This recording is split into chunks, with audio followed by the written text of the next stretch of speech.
Өсиет. Әуелі Алла қуат бер талабыма, сыя менен шумақтайын парағыма. Хақ ислам дініміз мұсылмандар, бір өсиет жасайын қазағыма. Төспейін десең тозақ азабына, 5 уақыт намазыңды қаза қылма.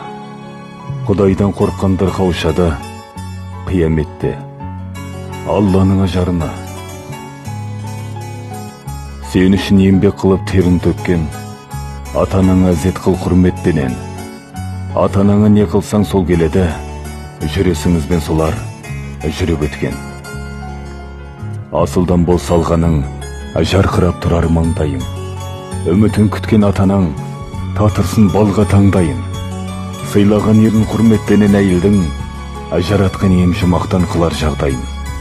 Тез болып жатсаң, жақсыдан болсын жолдасың, арамнан болса ниеті, білерсің оның оң басын. Адал дос болар мәңгілік, амалдан болса достарың, қиындық күні қашадалып өз басын. Өлеңнің авторы Аманжол Мұхаммед Қазиев, өлеңді оқыған Дидар Сыздық.